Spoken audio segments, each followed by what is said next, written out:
In this segment, a person of faith who is also the director for the National Center of Science and Education explains why the separation of church and state is good for both education and religion. However, we could see that divide being challenged through legislation in some states. Eli, how can such laws impact our classrooms? Well, I'll summarize the bill for you here. This is a surprising stance by a religious science educator, to be honest. In this article about the West Virginia Senate Bill 280, recently signed into law by Governor Jim Justice. The bill's stated purpose, as originally introduced, was to allow teachers in public schools, including public charter schools, to teach intelligent design. The approved version of the bill simply disallows public educational institutions from prohibiting teachers from discussing or answering questions from students about scientific theories of how the universe and or life came to exist. So the bill no longer includes any mention of creation or intelligent design or any religious language. So resolving exactly 0 complaints, West Virginia science teachers are now permitted to answer questions about science while teaching science in their science classrooms. This story is from Scientific America by Amanda L. Townley on April 3rd, 2024. Well, I find it remarkable that this director of the National Center for Science and Education, is also a person of faith. And she blatantly states that up front in the article. Mm-hmm. And for me, those seem like conflicting views. And so I want to get your take on whether you think it's possible for a person of faith to also be a professional in the scientific field, but also be genuine about it. What are your thoughts there? I would say that it certainly seems to be. This article really surprised me, kind of like I said, and she seems really genuine. I am thrilled to see a religious person who has a significant control over science education to take this stance and say, no, keep religion out of science. And I have a difficult time. I cannot reconcile scientific information with religious information. For me, the two don't reconcile. And that's why I'm not a believer, because I tend to lean towards what there seems to be more evidence for. And perhaps she has a small little pocket of suspended disbelief where she can reconcile these two things or ignore one or the other while performing certain, while in church mode and believer mode or in scientist mode. I don't have those two modes. I just have the one. And so it certainly is possible, it seems, because I think Ms. Townley is genuine and I commend her. But for me, it wouldn't be. Sure. It reminds me of a story. When I was in college, I had a professor on day one had to give his disclaimer. This is for my historical geology course, who said that, we're going to be covering some topics that might conflict with your personal religions, your deeply held beliefs.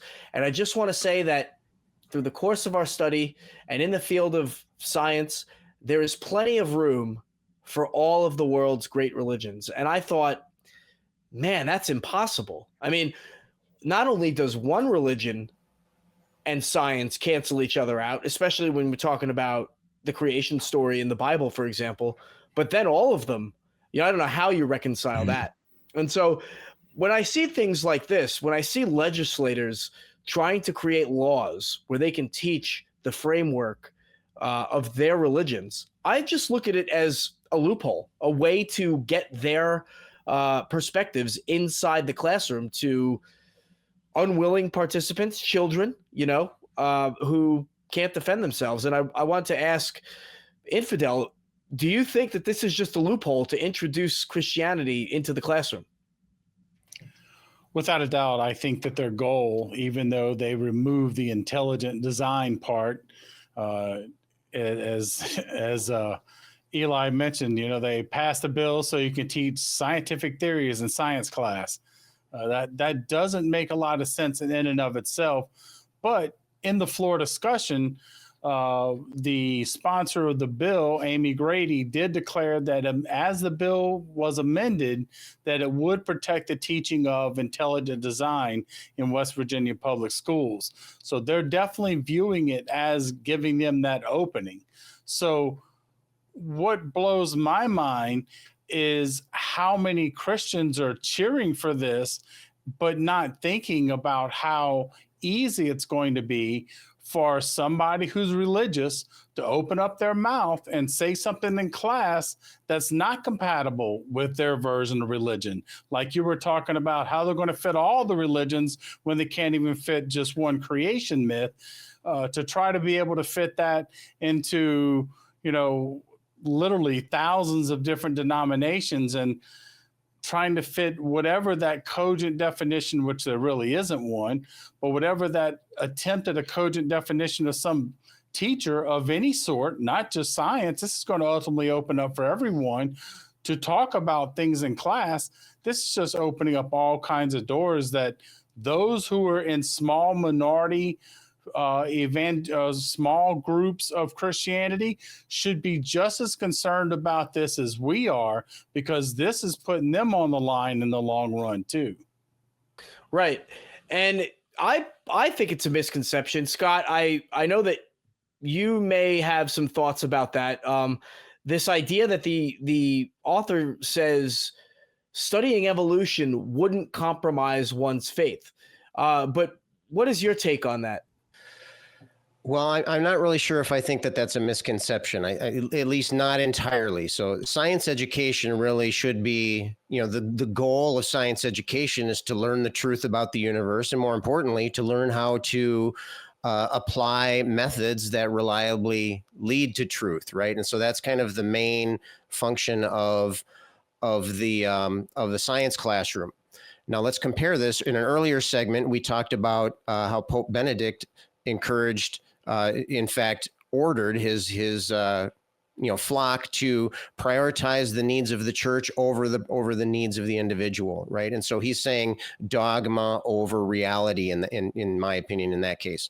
And so here, and I think we do have to give props for Dr. Townley here.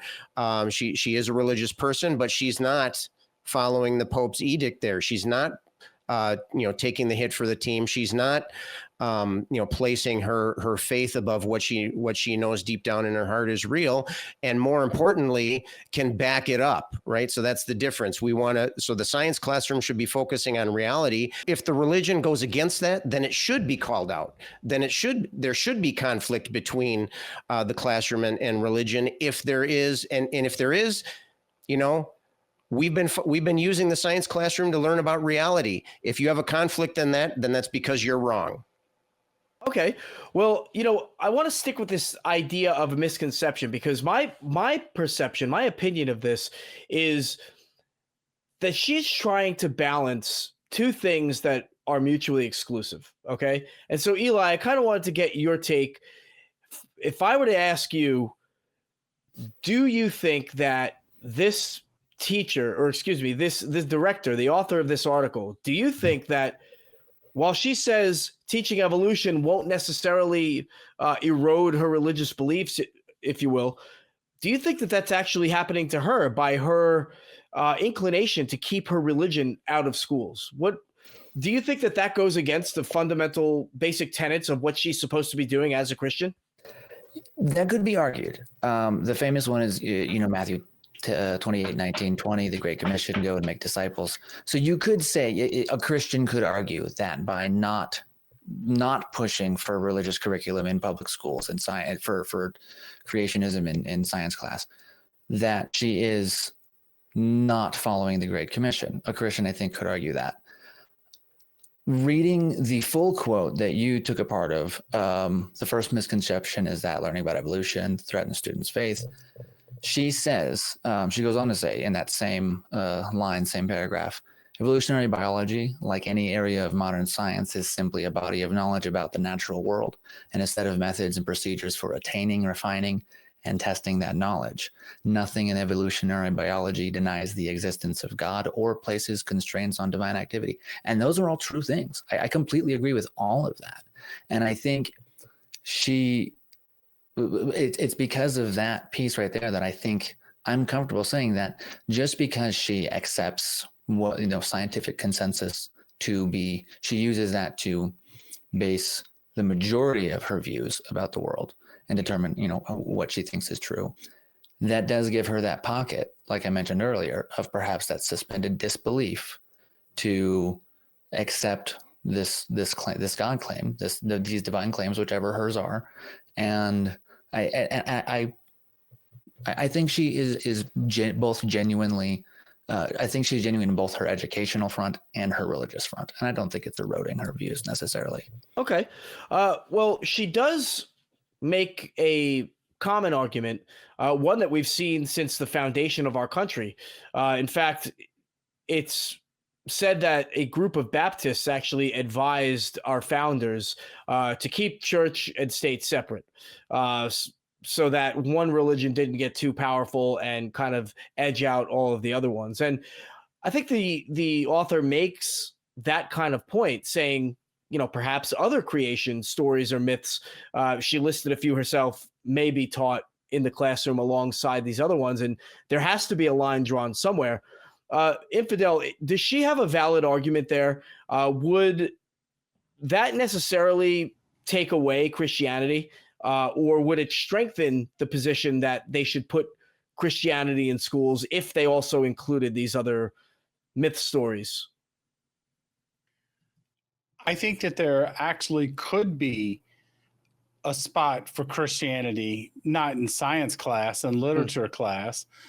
If you wanted to talk about comparing, creation myths or flood myths or a variety of different things in the Bible. So on that aspect, I think that would be one way I'd find it far more tolerable, but not in science class. Having said that, though, I was a believer who accepted evolution. I was not a creationist. So I think that for some of us, the Catholic Church accepts evolution as well. And as Eli pointed out, that evolution doesn't negate the existence of a God. It doesn't even address that. But for the people that this bill is for, those people, to them, what we accept as scientific fact, it really is heresy. So to them, it would be something that, as a whole, you probably wouldn't find a bunch of Pope followers either, because most Catholics that I'm aware of, a good percentage of them at least, accept evolution. So, but among these reactionaries that this bill's for, yeah, they're looking for the 6-day God said it, bang, it happened, and that's the end of the story. I think that this is one of the dangers of it, and I would love to see the creation story placed right next to half a dozen other ones in literature. It might open some eyes in that perspective. Sure, but definitely not in science class. Absolutely, no, I couldn't agree with you there more. So I kind of just want to recap here. What you said. I think it's important that you talk about maybe the motivation of this science teacher or this scientist, and then the motivations of elected officials for wanting to put religion in schools. They're different, right? They're different. We can never really know how many elected officials would be behind something like this and what each of their individual motivations are. But I do want to highlight that it has to be some kind of dividing line. And that's what I think this teacher is getting at, or this scientist is getting at. And so I want to turn to our resident teacher of the show tonight and ask Scott, where do we establish a line between reality-based and faith-based education? Well, I think that's especially important in the science classroom. Like I said before, so the whole goal of science is to address reality that's in front of us here, that we're all living in here. I have to give kudos to this religious doctor who supports science even in the face of conflict with her religious beliefs. And so, so I think that's a good first step. Where do we draw the line between reality-based education and faith-based education? Well, it depends on what the class is. In a science class, faith-based teaching has no place. Has no place. I mean, imagine if I went into my classroom and I wanted to teach math, and if I taught 1 + 1 is equal to 3, and so obviously that's not the case. That's against reality, and it's just plain wrong. And in fact, we could even say that I would be negligent as a teacher to be giving that information to my students. Because it is incorrect and it is not in agreement with reality. Now, what instead if I turned around and said, well, that's what I believe. That's my religious belief. Should I be allowed to teach that?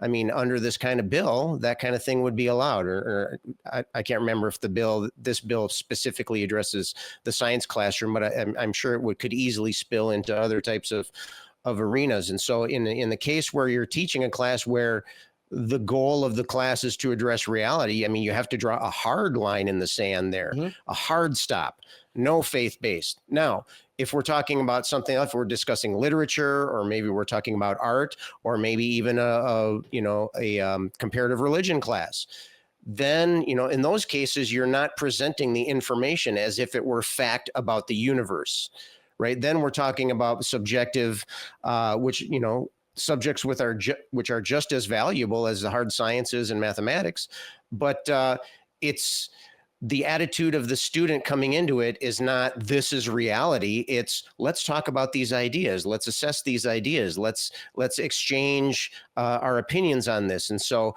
I think the difference is, are the students going into the class expecting to learn about what's real, or are they expected to go in to learn about how to think and how to analyze and how to compare and that kind of thing? And so to me, that would be the difference. That would be the difference. The objective of the course and the attitude of the students coming into it. Sure. And, that is a good place to land for these conversations that we've been having tonight, because science, right, that poses a problem. But for the people that are trying to push these kinds of educational programs, admitting that their education doesn't belong, or this kind of education doesn't belong in the science program, but it might be okay in an art or literature course, I mean, that could potentially reflect them admitting that what they believe is not actually factual. And so I don't think that we're likely to see them back off of science. I don't think that they're interested in art and culture and literature. And on that note, being that I've kind of taken all the points and wrapped them into one, I want to give everybody, wrap them into a conclusion, I should say. I want to give everybody a closing couple of minutes to get their final thoughts out. I'll go with Eli, then Infidel, then we'll finish up with Scott. So Eli, please, the floor is yours. Again, firstly, I meant to do it last time. Thank you, Scott, for using the correct honorific for Dr. Townley, because I messed it up and I got and I demoted her. So thank you for getting that right and correcting me. My thought that I had that I didn't address was I was surprised that the initial bill got rejected, because it seemed to me, and I'm no law expert, thankfully, because I would have approved of this, because it seems to me that it's just barely not unconstitutional, because they're just allowing teachers to teach intelligent design, not requiring it or adding it to the curriculum. But thankfully that got rejected. And now they're just allowed to teach science in science classrooms. It's like we had before. So all is well that ends well. Excellent. Infidel? I think that one of the things that was mentioned in the article that I touched on earlier, and I believe you did as well, and that is the importance of how critical it is for people who are believers, who are people who have a faith that is a minority faith. Be careful when things like this come up, because you could be on the wrong side of this at some point. Not everyone practices their faith traditions like you do. And that's the one thing that I really hope that the people on even the other side recognize. Be careful what you wish for, because it might not be what you expect. Scott? I'll just sum it up by saying that your right to believe and practice your religion should not take precedence over my right to learn about the real world. Well, those are great closing comments. I just want to say that Scott in no way, shape, or form would ever teach anybody that 1 + 1 = 3. Regardless of what you have to say about him as a human being, he's a great teacher, I'm Maybe sure. for really big values of 1, they would add up. So I don't know. We'll see. Well, you know, this was a great conversation. I think what made this interesting is that we are not used to seeing scientists excuse me, we're not used to seeing scientists also be people of faith, right? And to support the side of the scientist. And so, you know, that is something that is uncommon, and, you know, I hope that we see more of.